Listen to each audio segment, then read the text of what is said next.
This is Before It Was Headlines, It Was Prophecy, and I'm your host, Katie Elizabeth. I had a startling dream the other night, and I've been led to share about this both by video and through an article, and I'm sharing that now. In my dream, there were all sorts of methods and ways that people were choosing to protect themselves and their households. And I walked through these various yards, and literally it felt like I was walking through several miles of neighborhoods and different landscapes. And as I walked through these various places, there were statues and fountains and signs and sayings. And one thing was consistent. Actually, two things were consistent. The signs and sayings were not full scriptures. And all those people who were doing this claimed to know Yeshua. I don't remember anyone in the dream even calling him Jesus, as they protected their places from evil. It was really a very startling dream. The protections, however, were pure superstition. As I asked what the purpose was when I would see these things, I was told it was to ward off evil. We even spoke of, the fact that at the name of Yeshua, evil would flee. Where 2 or 3 were gathered together, he would be there. We were all saying all these words that we knew to be scripture. And we even talked about whatever we ask in his name, according to the Father's will, would be done. And we already have the promise that, we won't be overtaken with evil, but to overtake evil with good. Well, knowing these facts, stating the scriptures, and making the claims, the words of protection and preparation continue to point to these items of superstition. Now, I'll give you a few ideas of what they were. There were like kiddie pools filled so many inches. And that was supposedly some sort of serious factor.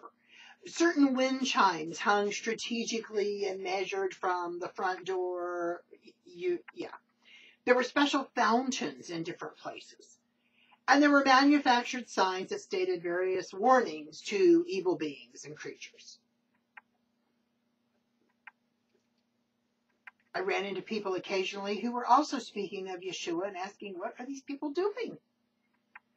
And as I saw this, I was heartbroken. And I'm going to be honest, the first thing I wanted to do was return to my place to make sure I hadn't bought into any of this.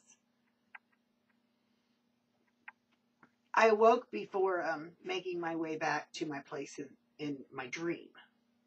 I was en route back home when I awoke. And immediately I began praying. I knew the dream was significant, spiritually significant. And the very first thing I heard was a rebuke that we as a nation and as a Hebraic people have judged so many other nations for their heathen ways, while we've incorporated sorcery and superstition into spiritual matters that were already ordained to be holy. And I'm talking about the people who are talking about being followers of the way and Torah, that includes Torah observance. I'm not casting stones here at the people that have been taught the law is obsolete. I'm not casting stones at people who have chosen to be unbelievers. I'm talking about those of us who are talking about the Bible and claiming to believe every page. That's who I felt I felt it was coming on me first. I really did. It was that intense. And we have judged so many other nations for their heathen ways. We judge each other in this country. And to judge right from wrong is absolutely imperative. But when we've also incorporated certain things, that's where the problem lies.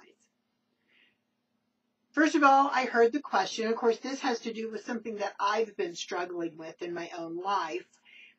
I heard the question first, what's the difference between a prescription of poison and seeking a potion of bat wings and lizard tails? Other than societal acceptance, cultural differences. But spiritually, what's the difference? Then I heard, what's the difference between a statue of tribute and an idol? The last question I heard was, why is there so much doubt and so few asking that I would help their unbelief? Now, for me personally, I do have some things I've been seeking in each one of these areas. I do. Because I've wanted to know. And I felt like the dream kind of really took care of that for me. But I felt like these questions clearly did. And as I was taking inventory of my own life, seeing where I've mixed holy with profane regarding these questions, and I did seek forgiveness, I then heard, ask my people these questions. And so, that's what I'm doing. How many things are we letting just kind of slide? How many gray areas do we have in our own lives because it's societal norm? Or because it's just, we've never been taught that it was wrong. Some things changed in my life this week after that dream.